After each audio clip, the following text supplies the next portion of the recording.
you would still kind of keep them within this framework.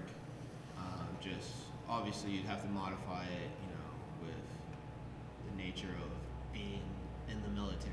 Yeah. You never know when. Yeah, and some of them might travel. They might go like 3 weeks to a training camp, and they can't work out as much. Yeah. But then some of these guys are on a base, and they're just doing work, random work, and they can train pretty hard. All right, so I want to go into going through breaking down sport depth 3, so focusing on combat athletes, and the big thing being one, combat athletes, and then adding in the tactical athlete, and then breaking down a full year using the Garage Strength Framework, API. What does API stand for? Assessment, planning, and implementation. So if we're looking at this, assessment would be, Taman, what falls under assessments? Sport depths. Testing. What are we testing? Are we testing today? Yeah. Yeah. Athlete reactive analysis, and then this sort of puts us into levels, and levels will then dish us out to the yearly calendar. So I laid out the yearly calendar at least specifically for wrestling today as the main follow through, because I think that's probably the most pertinent with sport depth 2 or 3. Periodization and peaking, which we'll talk about a little bit because there's some differences I think with SD3 and then the implementation. What are you testing? Today? Yeah. Yeah. Vert, clean, back squat or single Oh, leg. good. So we got that freaking thing set up in the back. We're not using it though, right? We're not using the Vert mat, we're using the Vertec. We weigh everybody in. Okay. So I think just going back, it's like thinking through API, and looking at the assessment from above. It's like, what are the athletes that are going to be in sport depth 3? What's the yearly calendar? What are the lifts that we've got to prioritize? How can we look at levels? And I think we did determine that we're just doing pluses to DJ's chagrin, so we gotta edit that in there. You in there on slide 35? Can you edit that off? I was doing I'm not in there, I think. Can you edit it off? And then that periodization model there as well.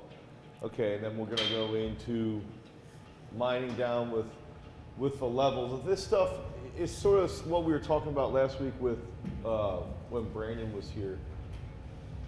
And I do think I've been sort of debating on some of this stuff. I think it should be body weight focused. Like there's a number. The range was something I did want to bring up, where it's like when you get into this range, it's sort of a gray area that you can, in theory, move to the next level. But we'll talk about that a little bit more. And then I just put in here, we'll get into this, is just combat would be MMA, wrestling, boxing, judo, jiu-jitsu, and tactical, and then also canoeing and kayaking. And so most of these athletes that are in sport depth 3 are going to have a fairly high component of strength and a fairly high component of endurance, which is what makes it harder to train them. And then on top of that, they also tend to have a lot of stress from training. So in regards to power athletes, like somebody who's a shot putter or discus thrower, it's way easier to monitor their stress because they're really just getting one specific type of stimulus. Like it's usually going to be a throw, something that lasts anywhere from 5 to 30 seconds. Whereas with these athletes, they've got to have 5 to 30 seconds, but then they've also got to be able to do something for an hour straight. So that does make things a little bit interesting. And I even threw in my new favorite right here, professional wrestling. And one thing I'm going to bring up here is in a specific scenario looking at heart rate. And if we have somebody who has a high heart rate that's resting, a high resting heart rate, let's say it's 70, okay? typically that same individual will also struggle to have a high maximal heart rate. So the goal that's interesting is trying to lower the resting heart rate, which in turn should lead to a higher maximal heart rate. And that's sort of a goal for these sports. And the interesting factor there also is that it just comes down to balancing strength and endurance. Max strength and endurance. Does that make sense? And I even have canoeing and kayaking in there because it's a pretty endurance-based sports, but they've got to be extraordinarily explosive and extremely strong. Any questions on that? Taman? You feel like tactical fits all that?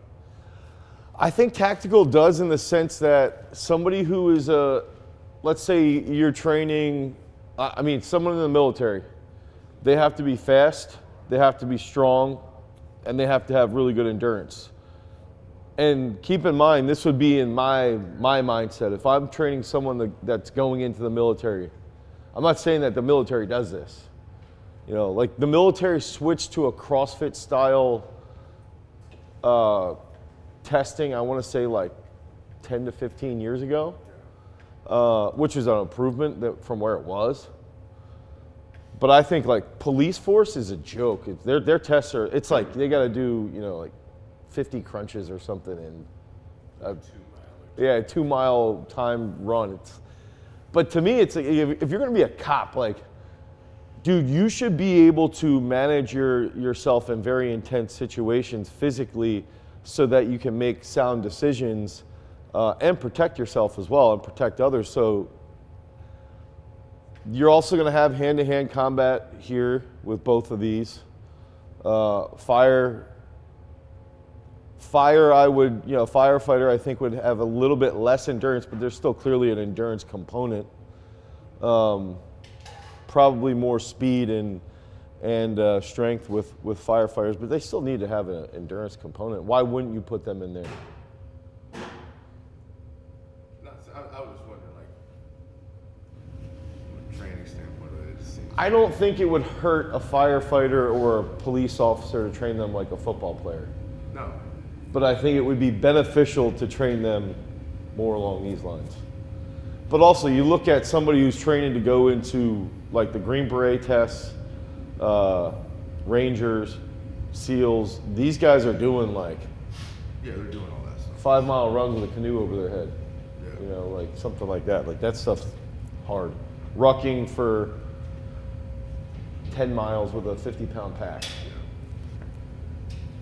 But then at the same time, carrying a dummy or carrying a buddy for 100 yards that's limp.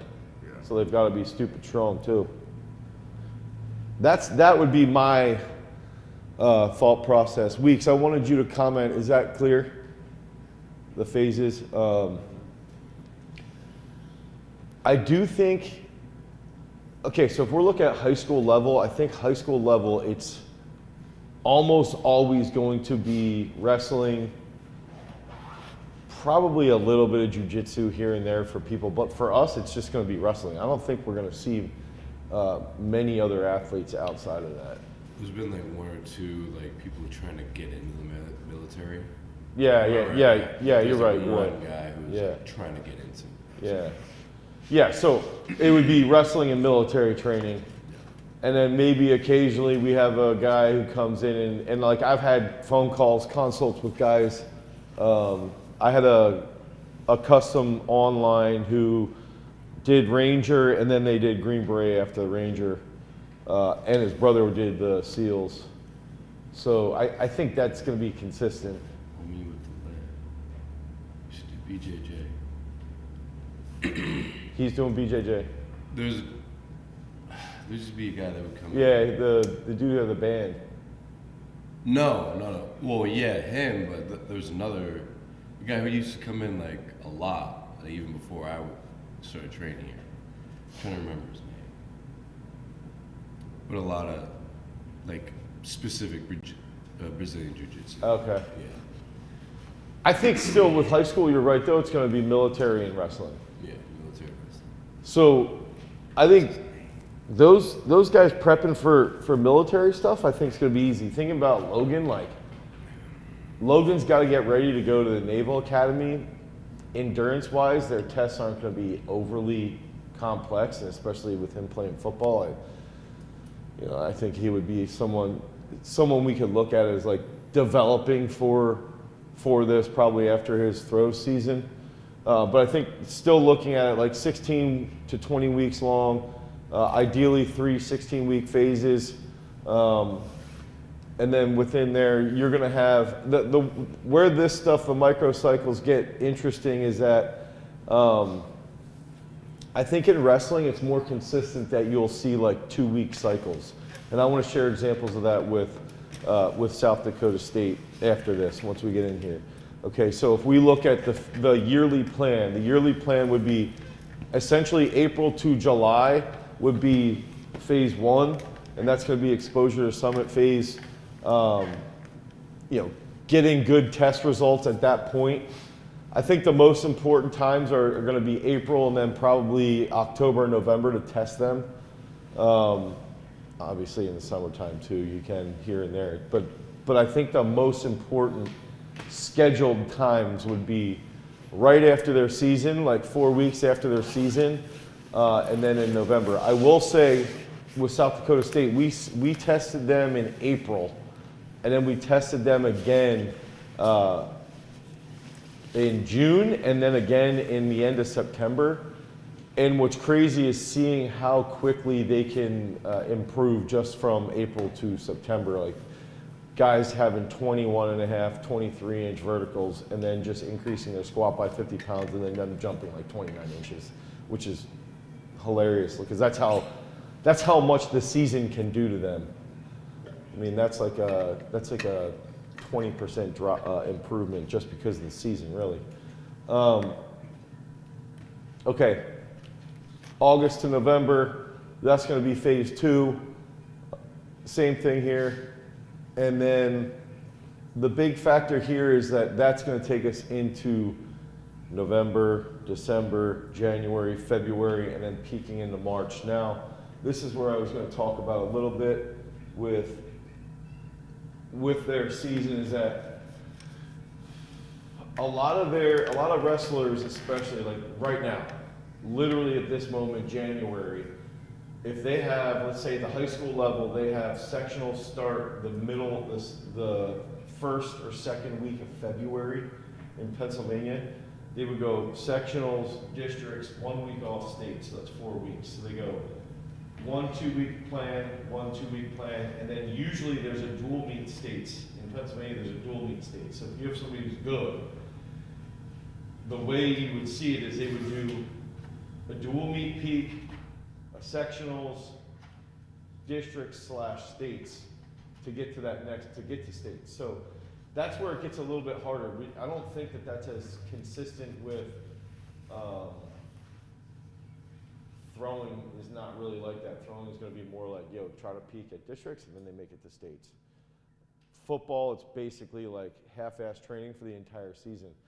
I wanted to just share that because right now with South Dakota State, they have a dual nationals upcoming this week.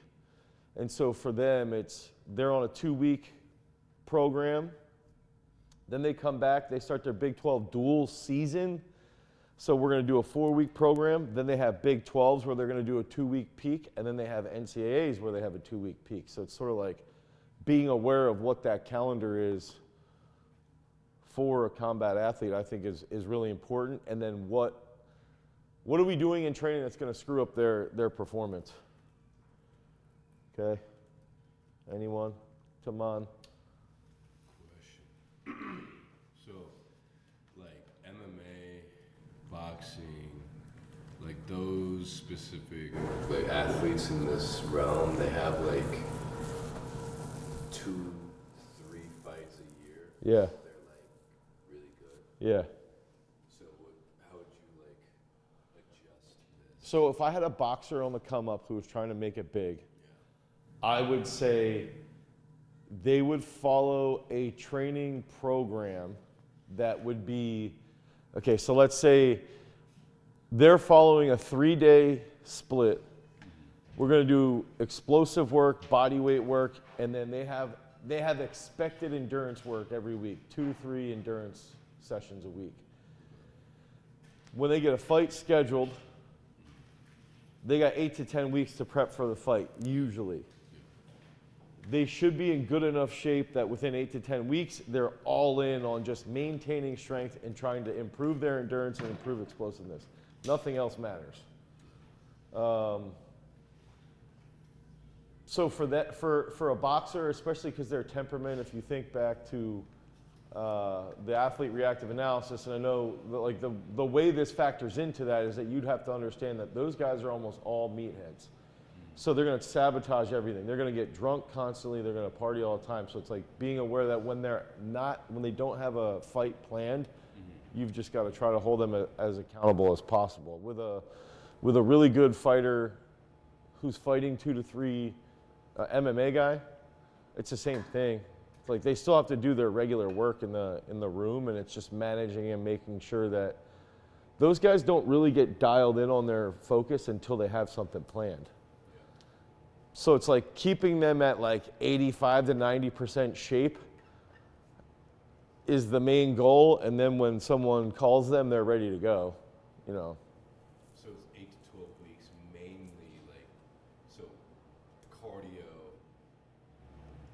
What were the 3 like most important? So like cardio 1, then Explosiveness, then strength last. yeah, and they're going to be doing most of those guys during an 8 to 10 week block during their fight camp. They're going to be doing 2-a-days. Because they'll go in the morning and they'll do technique work, and then they'll spar in the afternoon. Then the next day they do some conditioning and technique work, and then they usually spar probably twice a week. Yeah, so it's like they're doing a lot of work. Yeah. But they're really, really dialed in on like during. I've often wondered with throwing if we would do something similar to that, where it's like, okay, let's say you hit a qualifier early, and then you just sort of like float around with your training, and then the last 8 weeks, you're just freaking all in on training. Like, what would happen? I don't.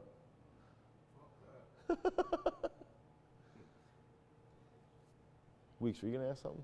Yeah. With tactical athletes, with the nature of their field, 8 to 10 weeks. how do you go about programming? Do you keep it the same, or do you? So if I put a tactical, so let's say you're like a cop. I was thinking more like military. I feel like it's what comes in my head. Okay, so military, someone in the military, let's say they're a soldier, like they're not an officer. So they're 22 to 30, and they're just trying to stay healthy. And in case something happens, like they're keeping themselves out of harm's way as well as possible. I would set, in this case, this would still be the same model. The in-season for them, I would select like 3-4 week periods where we would try to go like minimal focus on some type of goal. So like, and what I mean by that is like, you're just doing maintenance work for this 4-week block in December. But when we come out of that in April, we want to, so then in, let's say December, they do a 4-week block that's just maintenance. Then in January, we test them on a 5K or an assault bike, and we test their pull-up rep out, and we test their vertical jump. Then we tell them, hey, as long as you're not going out on any training, we're going to just crush you with a whole cycle, a whole phase leading into April. And then at the end of April, we're going to test your vert, your pull-up rep out, and your 5K. And we want to get your 5K down to, something really, really like 17 minutes that most of these guys who would be in decent shape should be able to do. So like, you would still kind of keep them within this framework. Just obviously you'd have to modify it, with the nature of being in the military. Like, Yeah. you never know when. Yeah, and some of them might travel. They might go like 3 weeks to a Yeah. training camp, and they can't work out as much. Yeah. But then some of these guys are on a base and they're just doing work, random work, and they can train pretty hard. I think it's, in that case with those guys, it's selecting time frames, and I actually think it's similar to how like old heads should train. It's like setting like a 3 to 4 let's say that idea. You pick, okay, for the next 4 months, we want to get you to jump high, to run a good 5K, and to do really good pull-ups. You like select those unique things to pull them through so they have a test that they can hold themselves accountable to. Because I think for everybody, it's like, when we have a test that we're working towards, we're always more focused. When you guys know when your meets are coming up, you're always a little bit more dialed in with what you need to do. You know, when people have a goal to lose weight by a certain time, they dial it in more. You know, when we don't have those goals, we fall off. So it's the same thing, especially with these military guys, is like, give them a specific goal to achieve. And then if they're able to say to us, like, hey, during these times, I'm going to be out, I'm going to be in Alaska doing something for 3 weeks. All right, well, during those 3 weeks, can you do 100 body weight squats, 100 push-ups, and 50 pull-ups every other day for those 3 weeks, something like that. Go out for a run. That was one thing, actually, with that Will Kitch dude. He was actually in Alaska. He was doing the Green Beret stuff. But there was a 3-week time frame where I was like, can you run 5 miles every other day, and then can you do push-ups and pull-ups? And that was literally all he could do. But then once he got out of that training phase, he could do something more. I don't know if that helps. Yeah. This was a conversation that we had when I was at Merrimack, and I was just wondering, like, with our system, how would you go about it? Yeah. So. Yeah, and then that would take us into what are the exercises, and the funny thing is like, okay, if one thing that we do at South Dakota State with the wrestling team, they have the 30-minute test, but they also have a 7-minute test on the assault bike. The 7 minutes is their wrestling match in college. It's 7 minutes, and we base what's the distance that they can go in 7 minutes. Okay, so what can they? It basically comes down to, can they hold 70 to 75 RPMs for 7 minutes? So we see, okay, this is going to be a good indicator of their work capacity. But then that 7-minute test shows us how repeatable they can handle, like a flurry or something like that. The 5K run is pretty similar to that 30-minute test. But these are also going to transfer really well to a military person or to a cop. I guarantee the Northern Berks cops, there's not a single guy there that could run a 5K under 30 minutes. I would bet $1,000. But if all those dudes were like, yo, let's try to get our 5K run down, hey, let's get 5 months and try and get your 5K down to 25 minutes. That would be a great goal for a cop to have, while also increasing their pull-ups. So that's why I had the tactical going in there, is because the tests transfer pretty well. I wanted to, as a side note, and I know there's 7 tests here, so that's where I think we would either pull one of these out. Honestly, that's probably what I would do, is I would pull one of these out, or the age, if we had an old head, like a copper or someone in the military, maybe take out the clean. Somebody asked you, and think about this with testing this week with you guys, is somebody had asked us about assessments on the AMA, and actually even I think on the Throws You, that might have been where it was from, was like thinking, we're using these exercises, why are we picking these movements? They're the most translated or transferable. Yeah, so it's basically, if you're good at these, you're very likely going to be good at the sport depth that you're in. And then I also believe there's an example of, there's an athlete that we've worked with that was good at all this stuff, that could handle all these things, and they were good in this sport, in this sport depth. So it's like, that's why we're using these things as a guideline. I just wanted to cover that because I think sometimes we forget about that. I'm not familiar with wrestling. So you're saying like 7 minute? It's a 3 minute, a 2 minute, a 2 minute period. 3 minute? It's 2-minute, and a 2-minute. Yeah. So 7 minutes total. Yeah. Is that the same for all levels, or is that No. just college? So high school, it's 3 2-minute periods. So it's 2 2 2. 2 2 2. So the first one is 2, not Yeah. And then junior high is 2 1 1. 2 1 1. Yeah. Okay. And then freestyle is 2 3-minute periods. Oh shit. So it's a little longer. Now, the thing is that's interesting is like freestyle, Greco, 2 3 minutes. So international is 2 3-minute. 3 2 2 is collegiate. But the collegiate scoring now has gone from being very similar to high school scoring to now it's really close to the international scoring. So a takedown used to be 2 minutes or 2 points. Now a takedown's 3 points. There used to only be three points for back. Now there's 4. So there's like even there's exposure now in college. So there's the other factor that goes into these is that if you're late in the match, you can still win a match because the scoring is so intense. So the more endurance you have and the more you can push the pace, the more you're going to score. Because you can wear guys out really well now because you'll get rewarded for being more offensive. So that actually increases the endurance needs. Why is that a marketing thing? More points. No, Action forces them to go harder. That's what it sounds like. Okay, so I think Basketball thing, like, I think in wrestling, when they were going to take it out of the Olympics, so they used to have, they've had like 3 versions of this. It might even more. There was, I want to say it was 1 5-minute period at one point in the 90s. Yeah, then they switched, I forget what it was when they changed it, but the scoring was always a little slower. And like people wouldn't even think about watching a Greco-Roman match because they were so boring.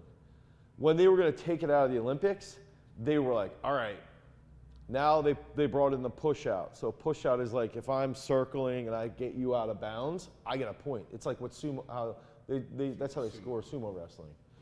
So they added that in. And in the college level now, you get a warning for stalling like as soon as you do that, and they're saying like that's going to be like the next rule change at college is a push out. So is it marketing? Yes, but it's also just like, dude, some of the folk style matches can get boring unless you're a diehard wrestling fan. You don't like it. yeah. So Like it makes me think of like how Gable won. Like, oh shit, he won in the last 25 seconds. yeah, he had to get that It was takedown. just points. Yeah, points. yeah, So yeah. It's like It's way more entertaining to see it. that video is gonna get more eyes. Just it's more entertaining. Yeah, So it's like you bring that into college. There's less of the just stalling around and holding on for dear life. No, Yeah. go fucking score. Yeah, yeah, exactly. That's where I think, and so a lot of people were complaining that you could be an offensive wrestler and you wouldn't be rewarded like, it was like, if the goal is for me to beat you in a match, if I'm trying to beat you, things should go favorable for me. But if you're trying not to lose, like at the time we were equitable, but now it's like very clearly. So a good example is I can hit a reversal, I get 2 points, or I can escape and take you down and I get 4. Yeah. So it's like, of course, I'm going to get an escape and then take you down. Yeah. I can double my points. Yeah. Now, sometimes a reversal happens, but it does make it way more entertaining. The problem that they're having still at college is I think the periods are still too long. They should just go 2 3-minute periods, but that's a whole nother. But still, like the first period, 3 minutes is long. Like, dude, you got to have good endurance. Yeah. Um, It's interesting that the first one was 3 and then the next one was 2. yeah, 2 and 2. 2 and 2. Yeah. Now the thing that's interesting with the international guys is like the second 3-minute period, so they have a shot clock as well now where like if you're pushing and if you take a lot of shots and the other guy does, let's say you take 4 shots and the other guy doesn't take a shot, he gets put on the shot clock. He has 30 seconds to take a shot and to execute to take you down. If he doesn't take you down in 30 seconds, you get a point. So that's like, so guys are getting in really, really good condition. They still have to be strong, but they're getting into good endurance work, and this is where like the 7-minute test comes into play, even though it's not up there, is if I can take a shitload of shots and be in good position, then that forces the other guy, and then if that other guy doesn't like to be offensive, he takes a bad shot and we can score, well, we're in good position. One thing too I wanted to bring up, these tests are good for the South Dakota State guys because we've seen that the guys that do the best 30-minute assault bike in a tournament, they respond best from match to match. So they might have tournaments, like the NCAA tournament, there's one day that they might wrestle 5 matches in a day. So the best guys with the 30-minute test, you know, this is not like peer reviewed, but it's all the coaches are like, yo, Cade does really well on the 30-minute test, and when he comes back from a match, he looks like he didn't even wrestle a match the first time. Whereas guys that have a lower 30-minute score are struggling a little bit by the third match. Like even when we went to that dual meet, they wrestled 3 matches in one day when I went to Ryder. And like, dude, they wrestled Pitt third, and the Pitt guys looked like schlubs, like just were dying on the mat, and South Dakota State just absolutely murdered them. Yeah, because they had decent endurance. You think high school assault bike, like, what do you think? Because it's 6 minutes. I would still keep it. You keep it at 5, would you? Oh, for that little test, 5 to 7, somewhere in there. 5 to 7. Yeah, I don't think it matters that much. Okay. I think We have it at 5. yeah, I think the 6-minute test, like our set, like we were doing 5, and then they bitched that they wanted 7 because they got better buy-in from the guys. Because it related. Yeah. Exactly to the time. Yeah, and that's the whole thing too with these. Okay, so one thing that I noticed when I was at Ryder was, and I know I'm getting off track from the tactical shit, but you know, they had a lot of motion where like that I was talking about the push outs. Mm-hmm. With the South Dakota State guy, if the middle of the mat is back here, if the guy out is like wrestling on the edge, and I'm pushing and I'm trying to cut him off to get in better position, 2 of their guys said that single leg squats help them feel like they can cut off the angle and keep the guy on the outside of the mat, and they stay on the inside of the mat. So if they stay on the inside of the mat and they're taking shots, the other guy's going to get hit with stalling faster. So one thing I immediately was like, okay, single leg squats clearly needs to be a test because they feel like they move better when they have this and they have this. If you have a shitty broad jump, you're not going to be explosive. You're not going to be taking fast shots. Pull-ups and bench press makes you feel strong as hell when you're on the mat. Okay. It made me think like tactical back in high school. We'd go to like on base and go to the gyms. Those dudes were just getting big as shit. Yeah, some of those guys, dude. A lot of the outside of the fitness culture was, when I was growing up, was like you get like big sauce heads that were bodybuilders, and then you had big sauce heads that were in the military, They were massive. or cops. Yeah, or cops. So cops and military guys were all gassed up and just huge because they didn't really do anything else. Like, and they have weapons.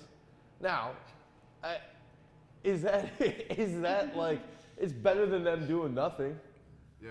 But then at the same time, like, dude, tell me some guy who's got 20-inch arms, like, what is he gonna do? What is he gonna do over like an hour-and-a-half chase or something like that? He's gonna die, dude. But you can't be on gas in the military. Do they get drug tested? Yeah. Really? I didn't know that. That's Now, interesting. like maybe like if you're overseas the whole time, like you probably could. Yeah. Makes it crazier anyway. Dude, I wanted to share this, a little steroid story. I got a DM this morning. dude, so let me just hear me. This has nothing to do with this. Steroids. This dude DMs me. He had sent me a bench press of 80 kilos for 3 reps. 31 years old, Indonesian. Okay. hey, I was like, yo, that's pretty good. You're getting strong. Like, keep it up. Train 4 days a week, 2 or 3 years, you're going to be pretty freaking strong. That was 2 weeks ago. He asked about taking anabolic steroids now, and I'm like, yo, you just need to lift weights. Like, you don't need to be taking steroids. But I was going to tell you that I did this research paper that we analyzed on muscle memory. The average bench press, so there was, if you went to the gym, they surveyed over 100 different athletes in the gym. 20 of them were on steroids, okay, out of 100. Out of those 20, 4 of them were on tren. Okay, so they're taking like serious gas. The average bench press from the steroid users was 140 kilos. I'm like, dude, so these guys are on gas and they're only benching like 300 pounds? That's why people think everybody here's on steroids, because the normal person goes on gas and they still can only bench press 300 pounds. Dude, it's crazy. We got kids in 10th grade repping it. Weeks had a blown out pec and he could probably still hit that. Maybe not when it was full. Just quickly, another off-topic thing. Y'all Brodon throws you 315 bench for a male shot putter in college, and I said that's way too low. In college or to get to college? Was it to get to college? I thought for me that was to get to college. I don't know. I can't remember. I would say to get to college. Also, 315. that's an example of like, guess what? That'll get comments, and then we can make some more content off the comments. Yeah. But like for me, if we have a kid that benches over 300 in high school, he's got a lot. That's to go to college. If you weigh 240, as a male shot putter, you can't bench 315 in high school. I feel like that's not hard. Like, you should be able to do that. Yeah, you should. If you like train a little bit Yeah. harder. D3. You know, train a little harder, then D2. Yeah. Train a lot harder, then D1. Yeah, that actually leads into this discussion. I mean, I know it's not for shot. No, but like even so. Did anybody comment on that? You should have commented on it. I know you sent you did the AMA. One kid asked, he was like, Oh, was that what that was from? Possibly. Yeah, that was for high school. Yeah. Okay. One kid was asking, I think the question was like, what's the benchmark to go D1? And you put those, and then someone was like, do you have to do this? And I was like, it's just like a training. It's a guide. Yeah, Yeah. it's a guide. I think that's where a lot of people If your technique sucks, yeah, you have to do it. If your technique's really good, they're like, oh, Dane says we have to bench 315. No, if you can do this, it's gonna help you. Yeah. You don't have to do it. right. I think That's the thing with all these. People will say, well, I know this guy who did this, and he wasn't anywhere near that strong, and he went D1. Good, dude, great. But that dude is, like, let's talk about wrestling. That dude was probably a skilled savage on the mat. Yeah, that's the question there. 9 times out of 10, the outliers from these assessments are people who are either better athletes or better technicians, or both. Dude, I always look at it in track. Daniel Stahl's a multiple-time world champ. He's an Olympic champ. Dude deadlifted 750 for a set of 3. Could push press 190 for a double. I know not everyone's Daniel Stahl, but if he's the best guy in the sport, we should probably be striving towards getting stronger. Because his technique's not bad either. Same thing with Krauser. Like, dude, so Krauser's got some of the best technique of all time. Krauser's also one of the strongest to ever play the sport, to do the sport. Why would we not try and push towards that? So it'll be the same thing with these, like, okay. It's Dude, it's look a up huge Kyle roster. Snyder's numbers, Gable's numbers. Like, these guys are huge animals. Yeah. David Taylor was known as being freaking cock strong. Like, these are wrestlers that are absolute freaks. Now, when you're saying strength, are they using, like, do you think they had just one metric of strength that was just really high? Like, maybe Gable deadlift is 650, or like David Taylor had a huge clean. Okay, so this is an What interesting is the- discussion what on are they looking at? when you look at wrestling. So there's like guys like, so there's a guy, NCAA champ, Frankie Molinaro. Classic would do all the lifts. Right. Big time into lifting. Dude, the weird thing is in wrestling, most guys aren't like him. Most guys in wrestling don't want to go in the room. They don't lift.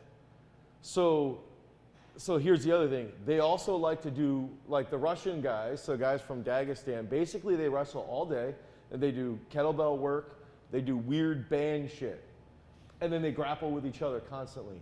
So you get these guys in the U.S. and they'll say, well, you know, look at the guys from Dagestan. They're just doing kettlebells and stuff. But the culture is so different. They grow up from the time that they're 4, wrestling bears and like taking out firewood and like doing manual labor. So the U.S. is so comfortable. We're not training that way from that young of an age. We've got to do more of the lifting shit. To catch up. Yeah, to catch up. Yeah.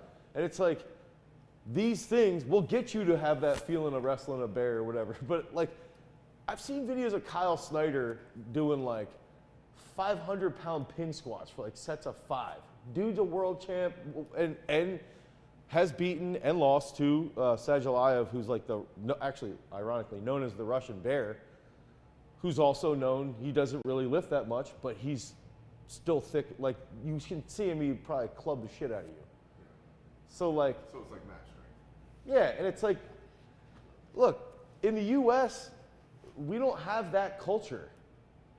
Like, and I always use like Nick and Pete as an example. Like, they were guys that had mat strength, and the stronger we got them in the weight room, the stronger they got on the mat because they were so good technique-wise.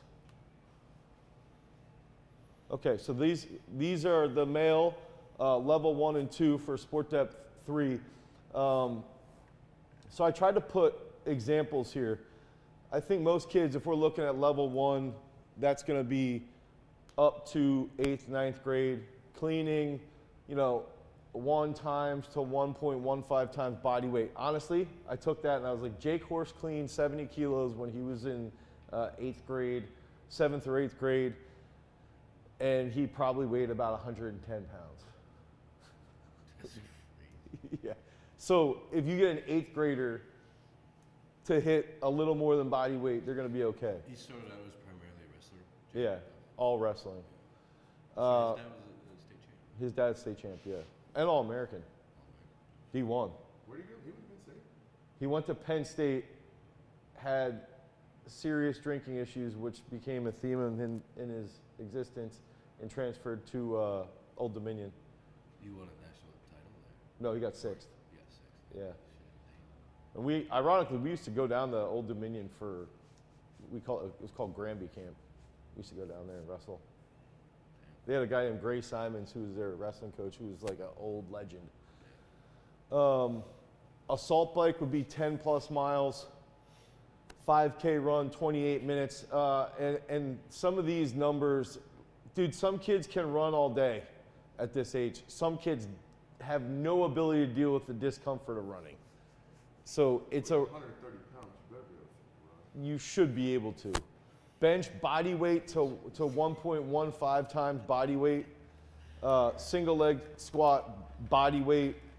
Honestly, if they're cleaning this should be pretty easy. But some of these kids don't know how to jump, so that's where we have to just teach them technique. And then pull-ups. So like talking about that culture, like the Dagestan Russian culture versus the U.S., which real quick, Dr. B worked with Karelin. And he was like the one, I don't know if you know who Karelin is. He was like the Greco-Roman guy from Russia who balled and like would just like lift dudes and toss them. He said Karelin would do handstand push-ups, pull-ups. He would do crazy flexibility and dancing routines, and then he would do snatches and deadlifts. That was like all he did. Like literally, it was like all he did. Handstand push-ups, pull-ups, snatch, deadlifts. That was it. And he's the dude who never lost until Rulon Gardner beat him at the Olympics in '96, I think it was. You have any idea who Rulon Gardner is?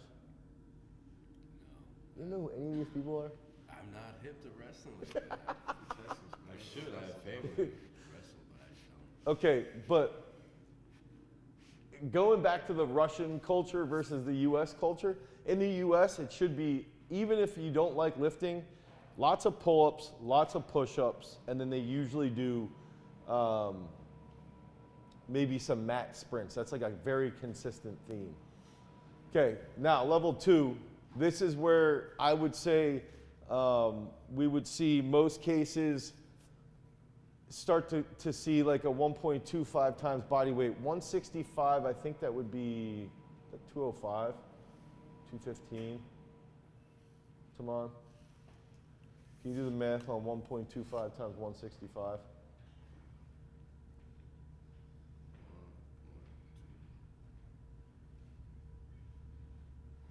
I want to say that might even be 185, honestly.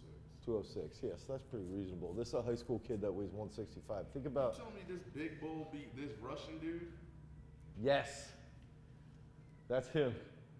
Dude, he was on The Biggest Loser. Lost. Then he came back and became an Olympic bronze medalist, and he gained like, dude, he walked around at like 410 pounds. He got real husky. 5K run and the assault bike. Okay, so this is where we should start seeing over 11 miles on the assault bike. The one thing I do want to bring up, the assault bike test on this one is a lot harder than on our old ones. And I don't know why. I don't know what they changed on it. I don't know if the fan's a little bit bigger or what. But it is a little bit harder. 5K run, 23 minutes. Let's make a bet on what Taman's 5K run would be. Do you think he could hit 34 minutes on the 5K? No chance.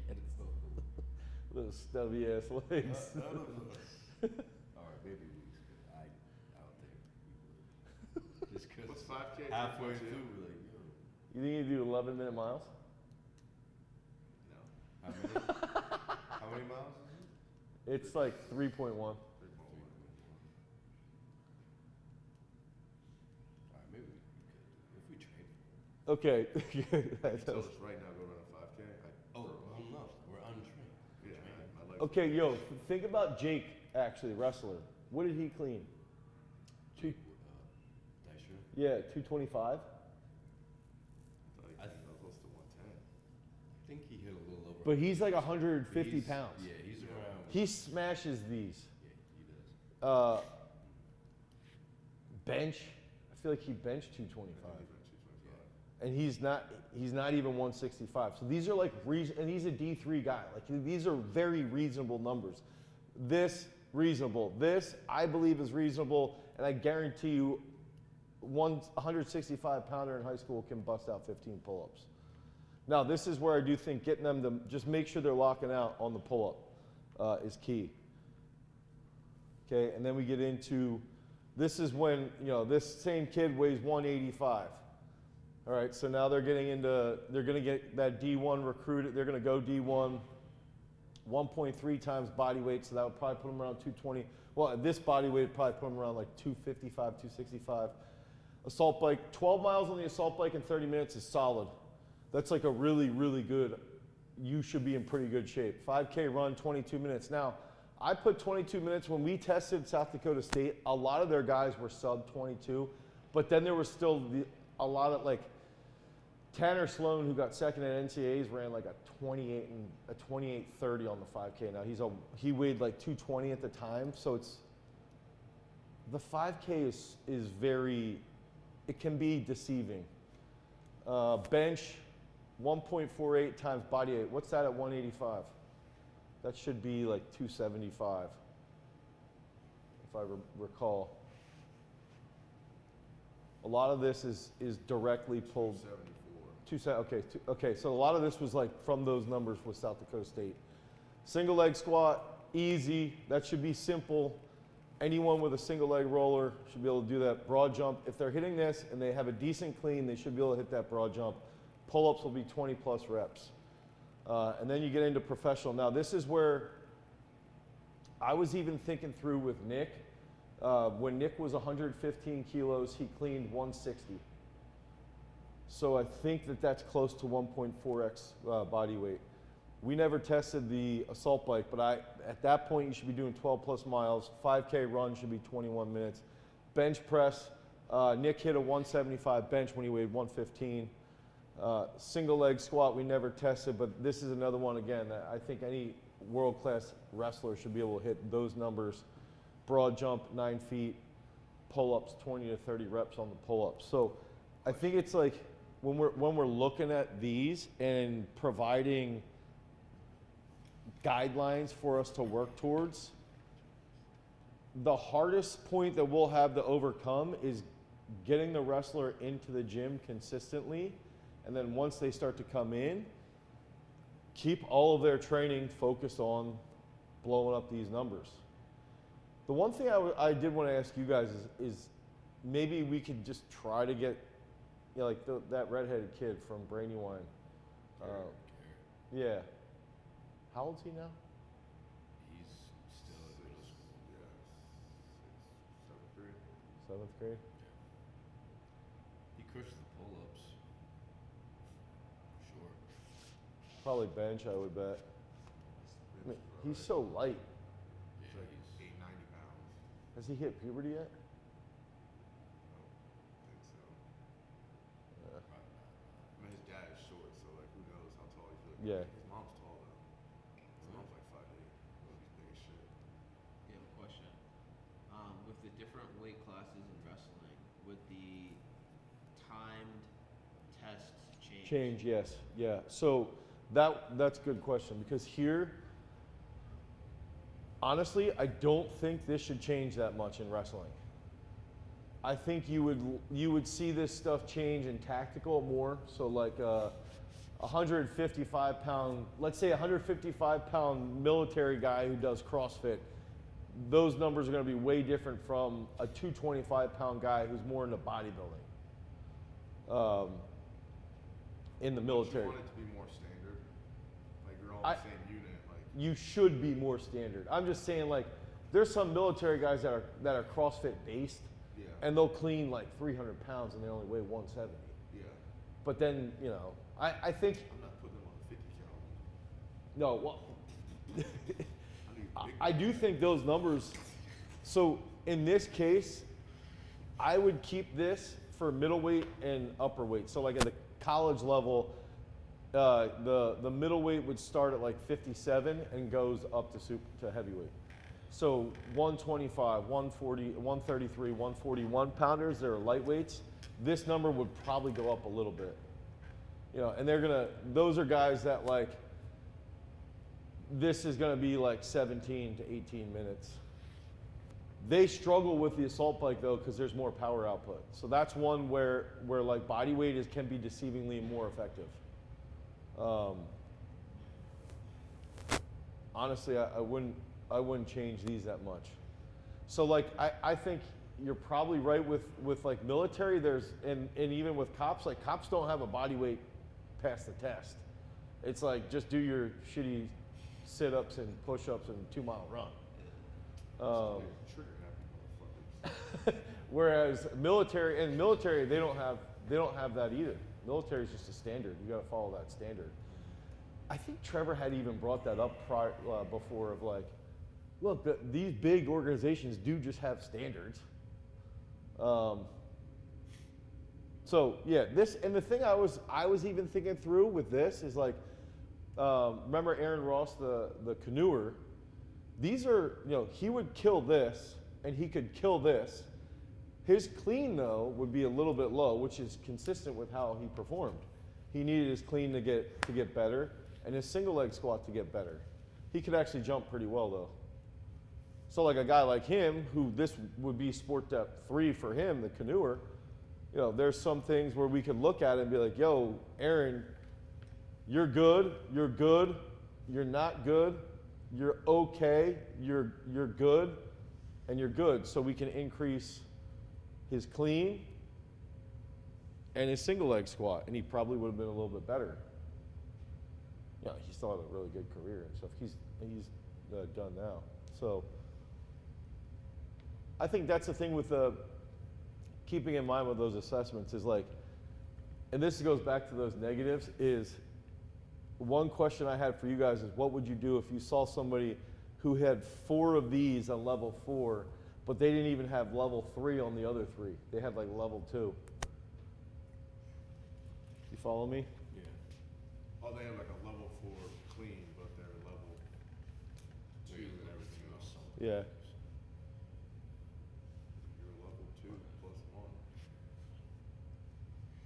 plus. I was gonna say, I thought you couldn't get to the next level unless you. Yeah. You have them all. I Yeah, that's thought like that trying to was pull like- we're gonna pull Ryan over to now start wrestling. Like, From well, outside. yeah, you're clean as good, but you're not good at everything else. I'm saying, what would you do in training though? We clean once and we do everything else 2 to 3 times. Yeah, that's good. Yeah. Everything you said. They're gonna do single leg squats, bench and pull up, and then they'll clean at the end. Clean at the end. Clean is as good as someone that's a pro. We don't need to work on that anymore. Yeah, yeah.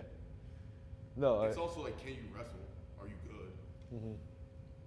So I feel like how much that has to take apart with like the same thing with a tactical guy or military or any other combat sport. Like, how good are you at your sport? Because that would tailor how many times you can do all this stuff anyway. yeah. Yo, that's actually a good point because it's like, I'll use Pete as an example. Pete would hit all these except for probably this. And we know what's interesting is like Pete always said the biggest thing that held him back was his endurance.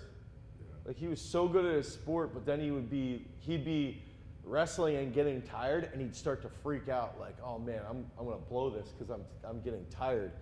And you'd probably have the same, even a really good guy, let's say these are good, but if they're really weak and you can get manipulated by somebody who's stronger, they're probably gonna have the same aspect, but it still does come back to how good are you at your sport. Yeah. So That would be my thought. Like, okay, you can maneuver a guy or girl, you can move them so you're strong, but you can only do that for 2 periods. yeah, then you have a third period, you have just a get third tossed. period, and now you're getting tossed and they're getting points. Yeah. I mean, it'd be like someone in this would never happen, but someone in track taking first 4 throws they can crank, but they can never respond to a Yeah. 5th or 6th round. Like, dude, you gotta let them fucking come back. Yeah. And that's what, in the end, that's what, like, all right, you're on the assault bike, the last 2 minutes, you gotta pick the pace. Yeah. 5K run, the last, 800 meters, we need to go. Yeah. Like, you gotta go. So that's just, you just push that training aspect more at the end of everything. So that's where those finishers come into play, right? Yeah. Yeah. The numbers seem fine, that makes sense. So I want to share that, but I want to go over this one more time because I want to see your guys' thought. And this is going to be a little off of this specifically. This is where I'm looking for your thoughts with the book. Please help me here. I'm taking this, okay? This is going to be the layout now of the book. So section 1, well, there's going to be an intro, then there's going to be a section 1 on assessment. And it's going to follow the API framework. Each section has, okay, so this technically section 2 after the intro. Then we're going to break out the sport depths, go in depth on the sport depths. Then we're going to have what testing means, what this means, what this means. But none of what we just did will happen until we're like down in implementation. Does that make sense? Well, you said that. This all goes, you have to test first, you plan, and then all that other stuff happens last. Right? That's what you're saying? Well, now I'm thinking about it because I'm just trying to look through, like, as a coach, if you guys would learn the assessment part, the planning part, implementation would actually be like, it would actually probably be this with a program for each sport depth, like a yearly program for each sport depth there. Isn't that the planning? Yeah, but I think there's an there's a planning in the sense of like, these are the phases at this time of year, Okay. but then you implement it with an actual program. Then that's like the plug in Yeah. implementation. That's like where you plug in the actual like rep sets. Yeah, exercises. everything gets glued together, and then it's like, this part is, these are here, and then D is like yearly plan for all sport depths. So you have like within the periodization, the exercises, sets, and reps that might need to get moved down. So what I was thinking there is like, I would put in for splits, and even like certain exercises, I wanted to go over how you become an athlete that gets linear periodization versus undulating. Okay, so describing that, like the exercise, basically what we were talking about, like the first couple meetings. Like Yeah, the yeah, difference, yeah. Like Yeah. Loveland compared to Yeah. Vic compared to, okay. Yeah. All right. And then that would get blasted out even And then more. that would actually be written out Yeah. in the implementation. Yeah.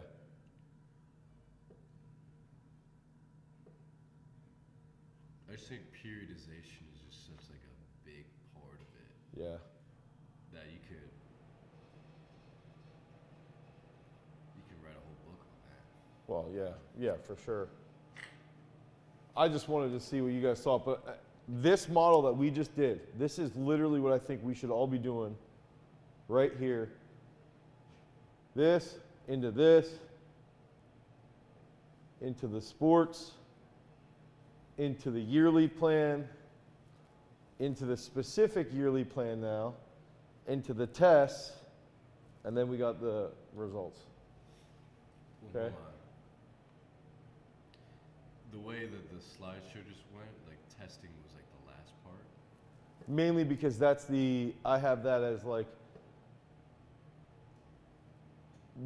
it becomes more specific. Because we're specific to the Yeah. actual sport depth that we're talking about. Yeah. I don't know. I'm just Well, trying to, it makes sense. this is where I'm looking for Weeks to give me how his books are laid out if he likes those. Or like Poliquin's book. Dude, the problem I have with Poliquin's books is like, they're like abstract, and then he just jumps into like random German volume method. Like Kaizen principle, like he just like jumps. I don't know. Right. Whereas your books are more of like what I'm looking for, like almost like a textbook for the whole system. Yeah, I mean, the way I look at it, it's like you're saying, like, all right, this is, I'm thinking through it, I'm thinking through the athlete, I'm getting the needs assessment, I'm getting the small details so that I can go into this, where you don't have to go into exact details, but it's like, all right, I know maybe during the beginning, I'm doing high volume, low intensity. Like, I don't have to go into exact details, but it's like, I have that labeled out, and then once I get to here, that's when I can get to the specifics. Like, Yes, yeah, high that's what I'm, volume is yeah. maybe like 5 sets of 17. Yeah, whatever. And then I'm going into more details, but it's like here. Here I was like, even thinking, I'm identifying each part. this is where, is this where you're thinking, because I was thinking like this would be technical coordination, absolute strength, hypertrophy, and then down here it would be like no feet power snatch, front squat. So you get in more specific. Yeah. as you work down. Your confusion was because I had testing at the later, but I have testing up here early. But I think this would be testing in the sense of like, this is why and how we test, and then down here you would have the specifics on the implementation. Is that what you would say as well? Yeah. Okay. It's just like simple, complex. Yeah. That's all. Yeah. And then that way someone can read this, and they could read this part and be good, and have like a decent understanding. Like Shrek, like an onion. Yo, it's funny. They could read this part. Just like an onion. Yeah. But then they could read this part. And the other cool part is they could ignore all of this and then just come into implementation and be like, all right, here's a program that I want. I'm just going to roll with this.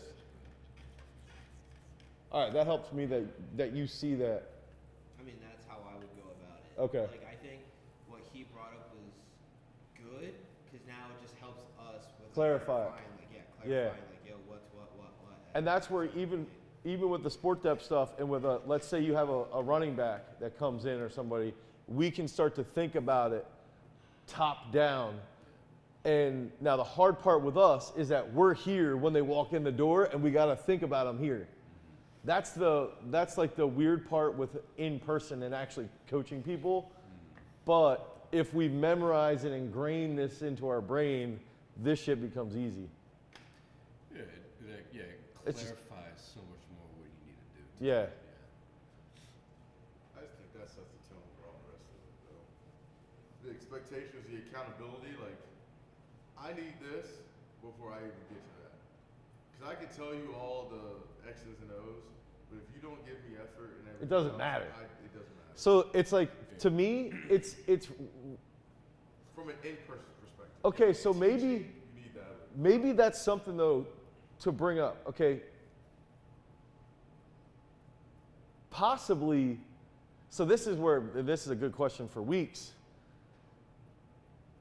Technique, recovery.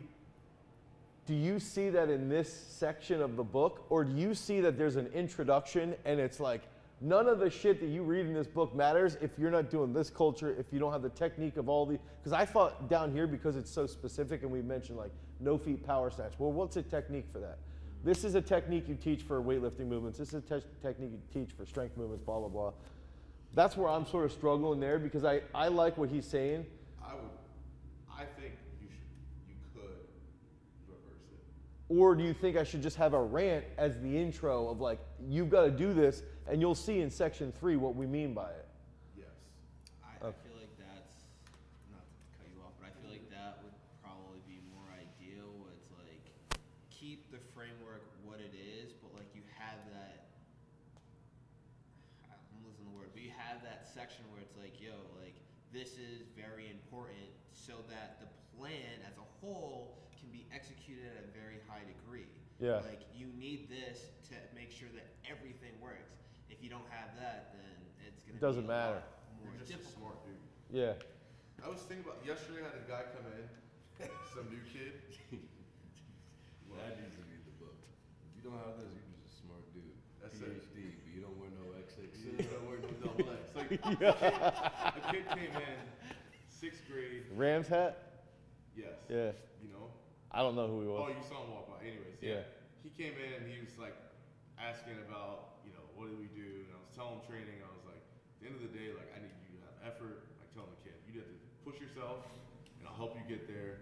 And like you have to have good technique with it. Like all these football kids are here at the time. And then he asked about like, oh, like, is there like a speed class? And I was like, with Legend. And I was like, yeah, there's a speed class with Legend, but you have to lift. Like Legend will teach you how to run and mechanics and like proper patterns, but he's gonna make you lift too. Like you have to lift to get faster. Yeah. And you have to have the effort and all those little things. So it made me think of that when I said it. Like that stuff up top is very important, but we can't get there unless you gotta bring that. So shit. to me, it's like Fucking bring that shit. I actually think the intro part could be the general aspect of culture. Yes. And it's like the general aspect of culture, and then we bring it down to like specifics later. Because I agree, like, it's funny because I actually think you could have a shitty lifting program, but if you have someone that comes in 4 to 5 days a week and they're willing to train hard and push themselves, even if they're not doing the best shit, they're going to beat 95% of people. Yeah. Okay, that helps me though, because I think, Weeks, you helped me clarify it for me, and I probably for Legend as well, and then having that intro as like, this is really the most important part around everything. The other reason I value that is, and I was wondering with the culture thing, Russell had posted a video of me where I was talking about how we actually train people at Garage Strength. We're not just influencers. And he was like, dude, that's the biggest thing that people don't get is like, you guys have this in like the culture here, and it I don't know, I think it's like trying to get coaches to realize you've got to, this matters a lot. But okay, that's all. I wanted to just clarify that for me. So we're going to do the next 2 meetings. We'll go over Sport Depth 4 and Sport Depth 5 and lay that out, and then we're probably going to start doing more after that, more applied stuff here on site, where I want to do like scenarios. Case studies. Yeah, I mean, the case study stuff would be legit, especially because we're doing testing now. And then we could even bring that into marketing, dude. Okay, Legend. 3, 2, 1. Okay, do it again. 3, 2, 1.